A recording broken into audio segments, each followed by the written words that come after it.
Knockouts are a terrible thing, but to be honest, it is the sight of one guy turning off the light to another that is one of the main reasons for the increased attention to boxing. The audience loves knockouts, not a boring romp of clinches which lasts all 12 rounds. And today we will talk about bright, lightning-fast knockouts, and of course their authors.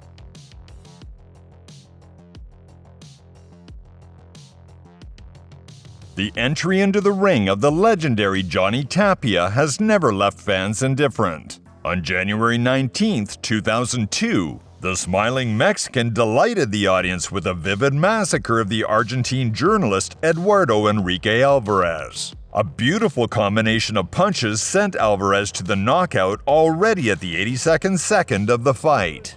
The biggest adjoining tattoo representing the gates of heaven.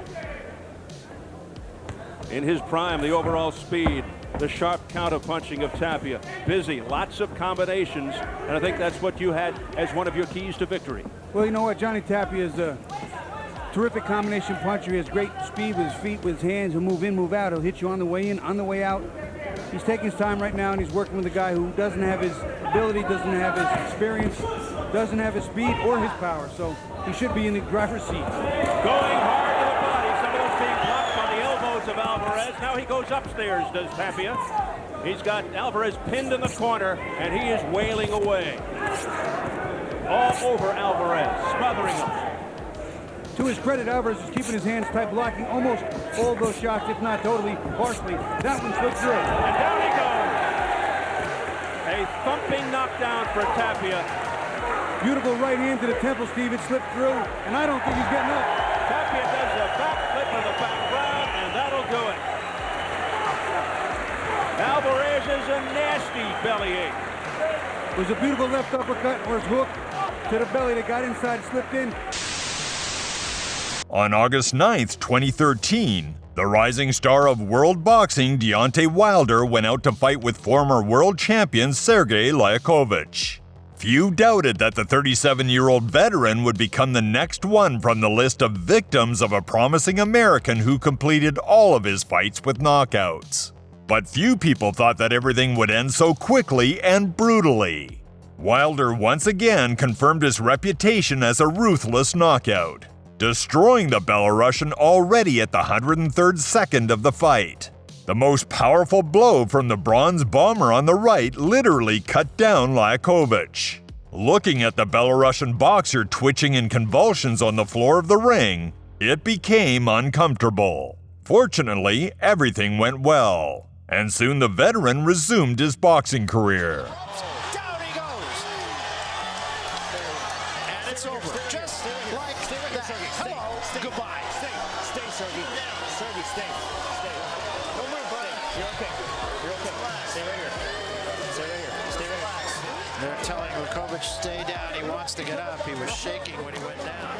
Nervous reaction.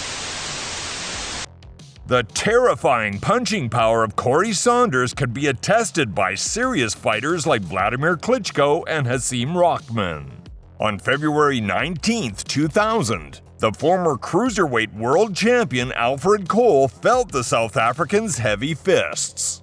At the very start of the match, the aggressive Saunders sent his opponent to the canvas, then straightforwardly pummeled him until the referee intervened. The sniper took 73 seconds to annihilate his tough and experienced opponent.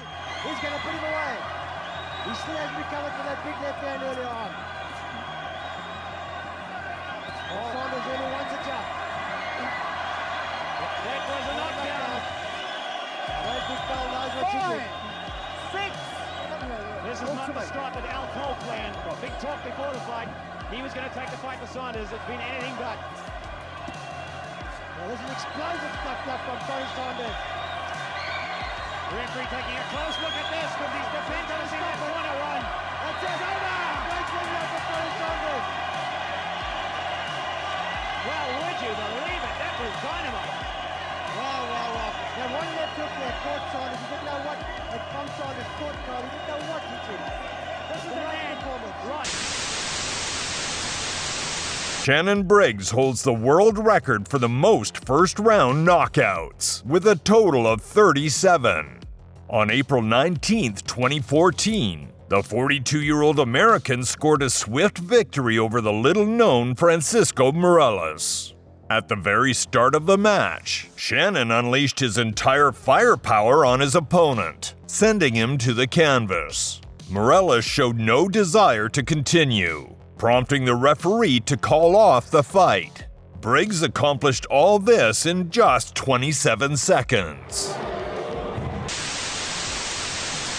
Why Vitaly Klitschko is called Dr. Iron Fist and not Dr. Octopus was made clear on January 25, 1997, to journeyman Mike Ackley. A powerful right hand to the base of the skull, and Ackley collapsed heavily onto the canvas until the referee's count ended. The second hand stopped at 32. Пробить защиту. Удалось буквально за 20 секунд. Ну, вы знаете, слишком коротко. Удар очень жесткий в область виска, практически невидный, но когда противник падает вперед на лицо, не слышите недовольные зрители. Они думали, что это действительно, это подставка. Это было не так. Многих, может быть, смутило то, что соперник был ниже меня намного, но я хочу сказать. On June 3, 2000, the formidable David Tua vividly demonstrated why he is feared by many in the heavyweight elite.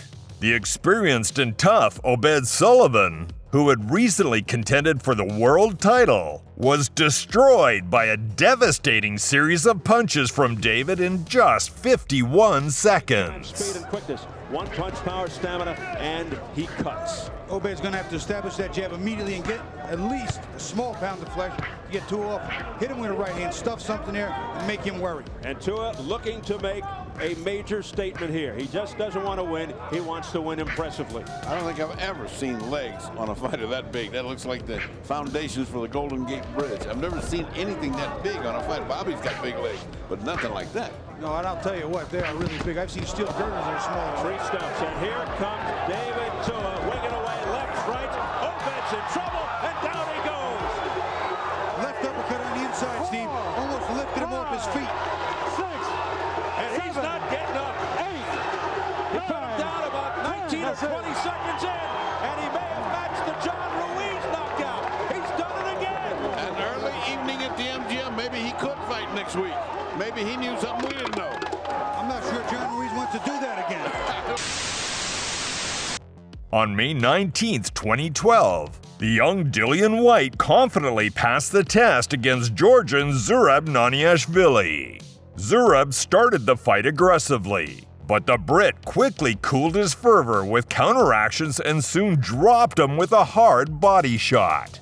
Assessing the Georgian's condition, the referee stopped the fight.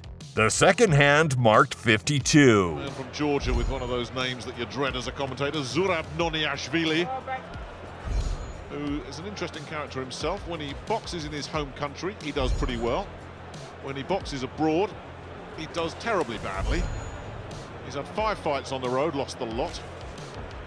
And here he is having his second attempt in the UK. His last one ended in defeat to Derek Chisora in 3 rounds. Dillian Whyte will want to make a little statement of his own here and try and get rid of this fella early.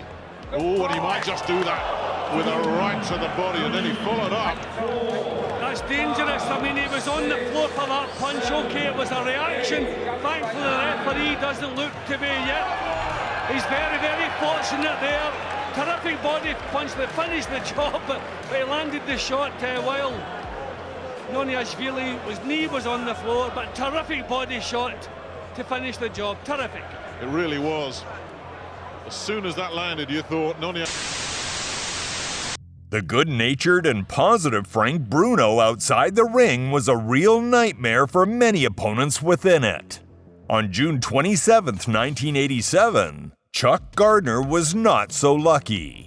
A hard left punch from Bruno sent him into a heavy knockout already at the 55th second of the fight. Looks more like an all-in wrestler than a fighter. He really does look ancient. Even what hair there is grey. And a lot of that 17 stone 4, you can see for yourself, is flab. And there's the first punch from Bruno, not a heavy one, but Gardner felt it.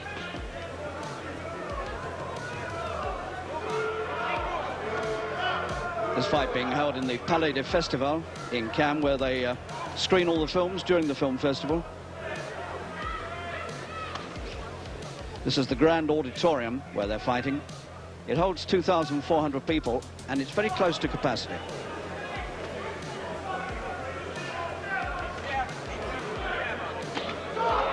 That's a good punch, and that looks to me as though we may not see any more of Chuck Gardner of Minneapolis tonight. One punch, that's all it took, and he's out, and good enough. The man took 30 hours to get here. He arrived exhausted on Thursday night, had a nightmare journey. He clearly is underfit, and it only took one not terribly lethal-looking punch from Bruno. The legendary Felix Trinidad is rightfully considered one of the most formidable punchers in the history of boxing. On August 23, 1997, the Puerto Rican star made his debut in the first middleweight category. The opponent of Tito was the strong Australian Troy Waters, who unsuccessfully claimed the world title 3 times. The equal course of the cautious first round was broken in the 3rd minute by a deuce performed by Felix. Dream matches, it really was. Yeah. But Waters does have a good chin. He joked one reason why he got a steel plate in his jaw. He had his jaw broken 3 times, once in a car crash, 2 in fights. But Waters does look more physically imposing, but I don't know what that means against a guy like Felix Trinidad. It means you take jabs an awful lot and better. It's like hitting the side of a building. You keep popping. There's a nice... Oh, wow. Down goes Waters. The left hook on the temple. Waters fell to the floor of the ring, and only at the expense of the referee's 9 managed to take an upright position. But the Puerto Rican did not let him go. A series of powerful punches, and the Australian found himself in the 2nd knockdown, not having the time to rise to the end of the referee's countdown. A brilliant debut of Tito in a new category. It couldn't be better. Again, with 20 seconds to go. 5, 6. Trinidad jumping up on the turnbuckle. 9, 10. He's out. It's over. It's over with 10 seconds to go in round 1. Felix Trinidad has won the bout. Doesn't get too much better than that, does it seem? Well, Waters had a rough little match tonight. He didn't have a chance. At just about the stroke of midnight, the witching hour took place, and there it goes. All right, let's take a look at that. On March 25, 1989, Michael Nunn defended the IBF middleweight title in a fight with ex-world champion Sumbu Columbi. The native of the Democratic Republic of the Congo, who was based in Italy, was rightfully considered an exceptionally dangerous opponent, whose assets included victories over such strong rivals as Mike McCallum and Iran Barkley. The result of the match was a real shock for many fans and experts. The challenger, who had never lost before ahead of schedule, was knocked out with a strong backhand already in the 1st round. The second hand froze on the number 88. According to the Ring magazine, this knockout was the best in 1989. Basically just trying to get loose. You see the confrontation of the southpaw Nunn against the conventional fighter Columbi. Their front feet will be nearly touching each other through much of the bout. Now again, the southpaw stance of Michael Nunn and the height will bother Columbi a while. But you also have to watch how Columbi still punches. I mean, he moves extremely well. Good upper body movement. Nunn stepped forward for a moment for the uppercut, but didn't really land it. It's been a jabbing contest so far with the early edge to Nunn.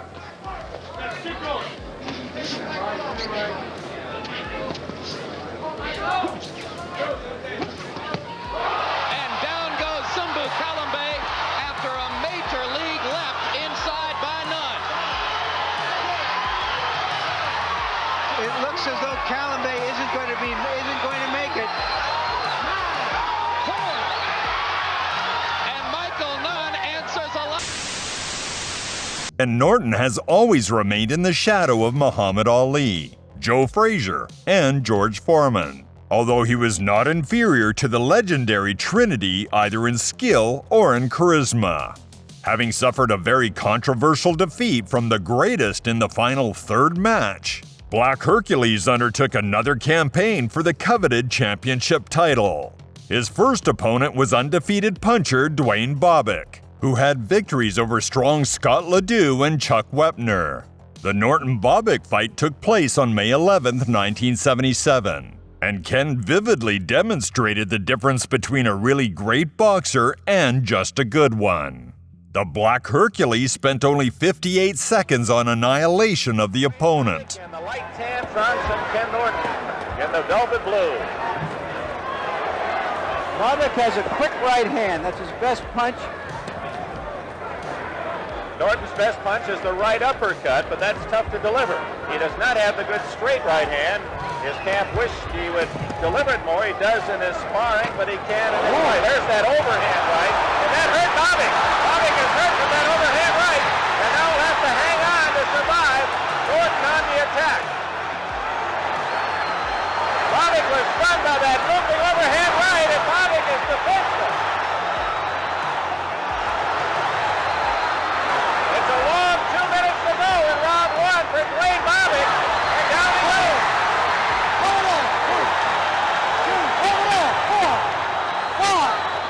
I don't believe he's going to make it. 8, 9, 10. He barely made it at the count of 10. Bobic is out on his feet. No, that's going to be it. The fight is stopped right there. Ken Norton had just won. On March 21, 2015, the Finnish giant Robert Helenius encountered no resistance from Hungarian Andras Samore. Already at the start of the first round, Robert sent his opponent into a knockdown, then pummeled him until the referee called off the fight. The Finn took just 62 seconds for all of this.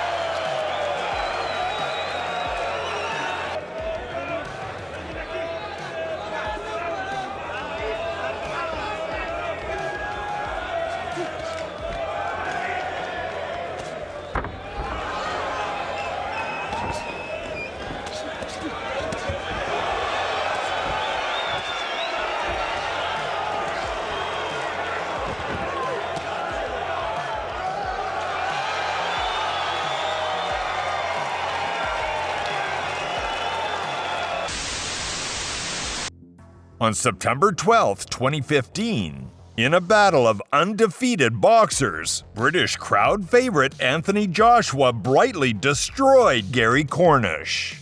Already in the first round, the stocky giant twice sent his opponent to the canvas, and after the second fall, the fight was stopped. The timekeepers recorded 97 seconds. Joshua looking very sharp here, and nails it with a right hand inside the first minute. Cornish down, looking at his corner on one knee. It's the power, but it's the speed. I mean, he get caught with a solid jab just before the right hand, and that set him up for it. And the legs have turned to rubber. Joshua biding his time, and then unloading it, looking unsteady. Joshua looking to measure him up. Could this be gone in the first? He's caught him with another right hand. Now the technique that Joshua showing at the moment is terrific. You wouldn't believe only a dozen fights. Turned into his quickest win. On February 24, 1996, former world champion Oliver McCall skillfully dismantled the undefeated Russian Oleg Muskayev, ending the fight already in the first round. A brilliant combination by the American, a left to the body and a right to the head, followed by Muskayev's fall and the referee's call-off, all happened in just 98 seconds. Condition to handle this straight-up guy. Oliver's an experienced guy, but you'll see him try to... Muskayev has that typical European-type style, straight-up guy. Open for the left hook, although they hold their hands very, very high. And he's getting a little bit of confidence as Oliver McCall comes in and he sees that he can't bang Oliver a little bit. Oliver's got to get busier with his hands and really establish himself here. And Oliver's a guy who kind of was slow starting against Larry Holmes, cautious against him. Had his best night ever when he knocked out Lennox Lewis in the second round of his fight. Big digging shot to the body, and down goes Muskie. Muskie flipped with the right hand, and Oliver dumped him. I don't know if this guy's going to be able to continue. His eyes very, very glassy right now. His legs are wobbly, and referee Joe Cooper says, no, it's all over. And he did the right thing, because Muskie's legs are certainly wobbled. Oliver McCall knocks him out in the first round with the right hand. So Oleg Muskiev, who hadn't been stopped in his career as a professional, is... On December 9th, 2000, a rematch between Virgil Hill and Fabrice Tiazzo took place. In April 1993, in the walls native to the Frenchman, Hill won a split decision, defending the WBA light heavyweight title. The refight took place again in France, but already in the category of cruiserweight. A similar title was already owned by Tiazzo. The events in the ring were a real shock for the champion and his compatriots. At the end of the first round, never distinguished by punching power, Hill coolly sent Tiazzo to the ring floor 3 times. After Fabrice's third fall, the fight was stopped. If anyone had any doubts about the strongest in this pair, then this evening they disappeared without a trace. So something that's very, very important for Fabrice Tiazzo. If he doesn't tire Hill out, if he lets Hill keep that distance and set the distance and control the pace, it doesn't work in his favor. He's got to make Virgil Hill get tired. Bobby, this is similar to the first fight. Oh, just like the first fight, but this time it's a left-right combination that downs the champion. The speed, this wasn't a jab, and Tiazzo's not good. The speed is unsteady. He got up rather quickly. Let's see how he recovers as Hill tries to finish him off in the first round. He goes down again. The quick knockdown rule is in effect. Time remaining 17 seconds. I said it before, I'll say it again. There's no way this is a 15-1 underdog here. 10 seconds to go. Big left hook to the head. Combination to the hand. And that's it. The referee stops the fight. A statement was made. Has stopped the fight. Virgil Hill is the new WBA Cruiserweight champion. Unbelievable. Marvin Amazing Haggler will forever be remembered by his fans for his legendary fights with Thomas Hearns, Roberto Duran, and Sugar Ray Leonard. Rigidity, uncompromising in the ring, and a huge heart very quickly made Marvin one of the favorites of the public. March 7, 1982 entered the boxing annals as the fastest defense by Haggler of the WBC and WBA middleweight championship belts. The rapid development of events did not come as a surprise. After all, the challenger William Caveman Lee was significantly inferior to him in class. Already at the beginning of the first round, the powerful blows of the champion sent Lee to the ring floor. He managed to get to his feet, but was soon saved by the referee when he unresponsively missed Marvin's strongest lunges at the ropes. The timely stop of the fight took place already at the 67th second. He's in trouble. A right hand, a left hook to the side of the head. And he is in serious trouble. A left hook to the jaw. Lee can barely stand. Another right hand by Haggler. Back into the ropes he goes. Haggler pounding Caveman Lee here in the opening round. Haggler said he didn't want it to go very long, and it's not going to go very long. It is over. Lee sags against the ropes. He's out of it. Marvin Haggler has knocked him out with 1:53 to go in the first round. And a crowd of people come storming into the ring. On December 8, 1990, the former champion, recovering from a heavy defeat to James Buster Douglas, entered the ring against former title contender Alex Stewart. Stewart was a very good boxer, besides having a powerful knockout punch. But to confront young Tyson on equal footing was beyond his strength. The fight was completed already in the first round, during which Mike sent his opponent to the ring floor 3 times. That was a flush right hand. 4, 5, 6, He's up just at the count of 9, Jim. How you feel, man? Taking a good look wanna is continue? Cappuccino. He's going to let him go. 3 knockdown rule is in effect. If Stewart goes down again, it's over. 3 knockdown rule is in effect. If Stewart goes down again, it's over. And Stewart has quick throwing punches. You can see how wobbly his legs are.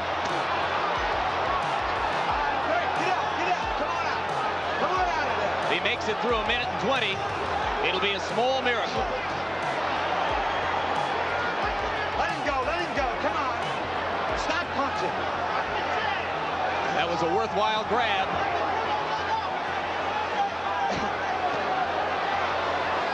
Tyson missed with a left that would have done it. He's very calculating now, Tyson. 2 more right hands land. All right, Alex, let him out, Alex. Stewart must land something or else it's just a question of a few seconds. That'll do it. 2, 3, 4, 5, 6, They're 7, forgetting that the 3 8. knockdown rule is in effect. This fight is over.